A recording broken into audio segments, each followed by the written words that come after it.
Praise the Lord. இன்றைக்கு daily dose of divine சேனல்ல அப்போஸ்தலர் 4ஆம் அதிகாரம் மற்றும் சங்கீதம் 93ஆம் அதிகாரமும் வாசிக்க கேட்போம்.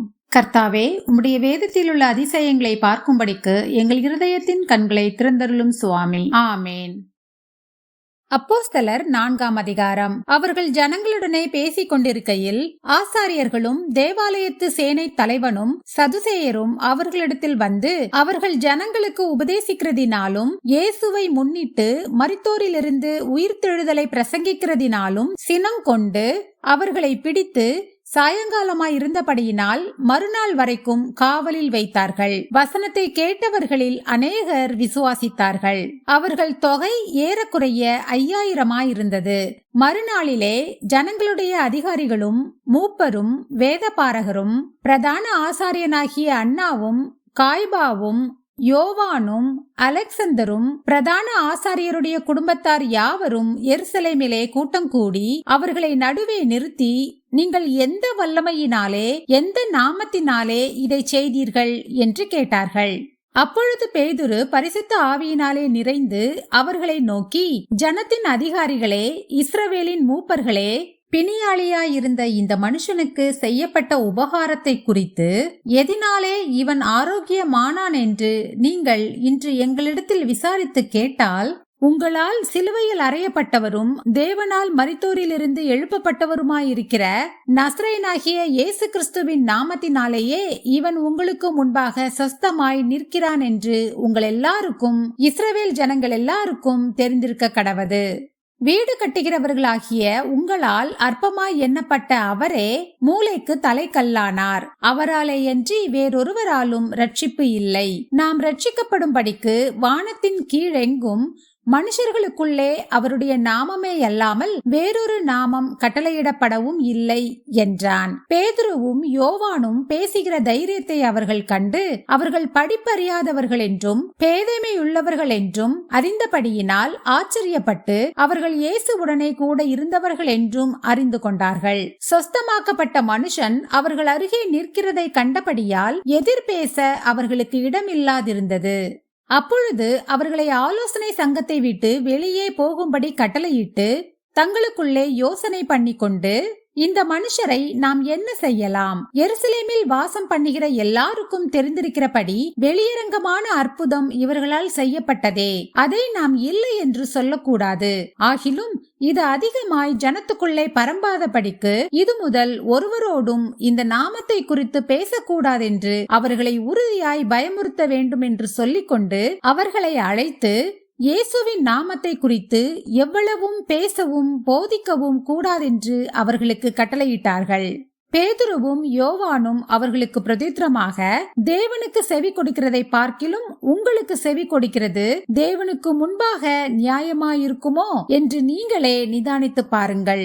நாங்கள் கண்டவைகளையும் கேட்டவைகளையும் பேசாமல் இருக்கக்கூடாதே என்றார்கள். நடந்த சங்கதிகளை குறித்து எல்லாரும் தேவனை மகிமைப்படுத்தினபடியால் ஜனங்களுக்கு பயந்து அவர்களை தண்டிக்க வகையொன்றும் காணாமல் அவர்களை பயமுறுத்தி விட்டுவிட்டார்கள். அற்புதமாய் சொஸ்தமாக்கப்பட்ட மனுஷன் 40 வயதுக்கு மேற்பட்டவனாயிருந்தான். அவர்கள் விடுதலையாக்கப்பட்ட பின்பு தங்களை சேர்ந்தவர்களிடத்தில் வந்து பிரதான ஆசாரியர்களும் மூப்பர்களும் தங்களுக்கு சொன்ன யாவையும் அறிவித்தார்கள்.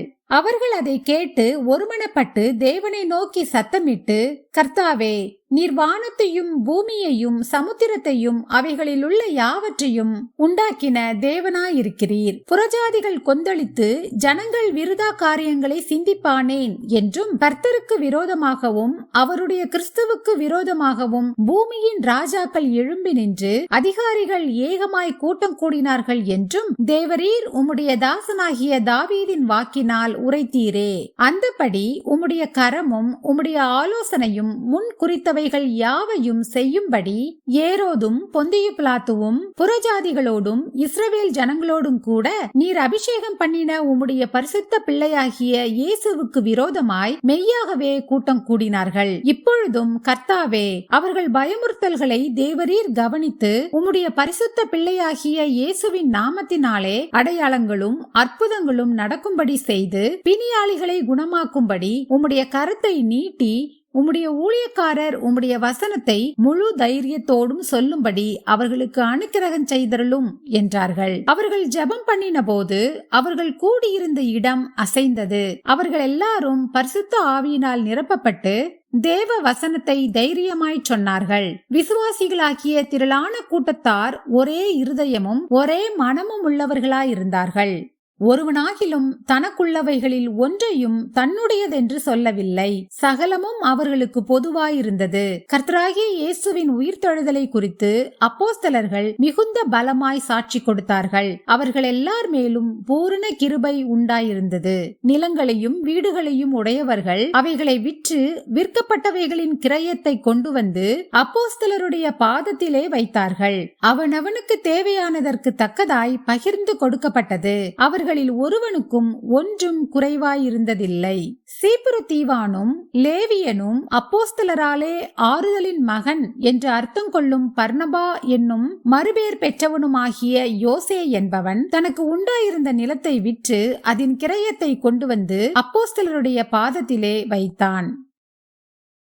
சங்கீதம் 93 அதிகாரம். கர்த்தர் ராஜரீகம் பண்ணுகிறார், மகத்துவத்தை அணிந்து கொண்டிருக்கிறார். கர்த்தர் பராக்கிரமத்தை அணிந்து அவர் அதை கச்சையாக கட்டி கொண்டிருக்கிறார். ஆதலால் பூச்சக்கரம் அசையாதபடி நிலை பெற்றிருக்கிறது.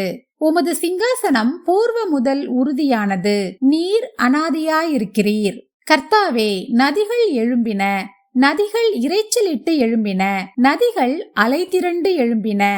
திரளான தண்ணீர்களின் இரைச்சலை பார்க்கிலும் சமுத்திரத்தின் வலுமையான அலைகளை பார்க்கிலும் கர்த்தர் உன்னதத்திலே வல்லமையுள்ளவர். உமது சாட்சிகள் மிகவும் உண்மையுள்ளவைகள். கர்த்தாவே, பரிசுத்தமானது நித்திய நாளாக உமது ஆலயத்தின் அலங்காரமாயிருக்கிறது. ஆமேன். நாம் ஜெபிப்போம். அன்பின் பரலோக பிதாவே, இந்த அருமையான காலை வேளையை தந்ததற்காக உமக்கு கொடானு கொடி நன்றி ஏசப்பா. இந்த நாளையும் உம்முடைய கரத்திலே ஒப்பு கொடுத்து விடுகிறோம். இந்த நாள் முழுவதிலும் நீர் எங்களோடு கூடவே இருந்து எங்களை போக்கிலும் வரத்திலும் பாதுகாத்துக் கொள்ள வேண்டுமாறு ஜெபிக்கிறேன் அப்பா. இந்த நாள் முழுவதிலும் நாங்கள் செய்ய போகிற ஒவ்வொரு காரியங்களையும் நீங்க ஆசீர்வதித்து கொடுத்துருங்க. கையின் பிரயாசங்களை வாய்க்கு செய்துள்ளும் அப்பா. படிக்கிற பிள்ளைகளுக்கு நல்ல ஞானத்தையும் ஞாபக சக்தியையும் சமயோசித புத்தியையும் நீர்தாமே கொடுத்துள்ள வேண்டுமாறு ஜெபிக்கிறேன் அப்பா. பிள்ளைகள் ஒவ்வொருவரையும் நீங்க பொறுப்படுத்திக் கொள்ளுங்க, வழி நடத்துங்க, ஆசீர்வதிங்க. இயேசு கிறிஸ்துவின் மூலமாக ஜெபம் கேளும் எங்கள் ஜீவனுள்ள நல்ல பிதாவே, ஆமேன். என் ஆத்துமாவே கர்த்தரை ஸ்தோத்திரி, என் முழு உள்ளமே அவருடைய பரிசுத்த நாமத்தை ஸ்தோத்திரி. என் ஆத்துமாவே கர்த்தரை ஸ்தோத்திரி, கர்த்தர் செய்த சகல உபகாரங்களையும் மறவாதே. ஆமேன், ஆமேன். நாம் அடுத்த நாள் வேத வாசிப்பில் சந்திப்போம். God bless you.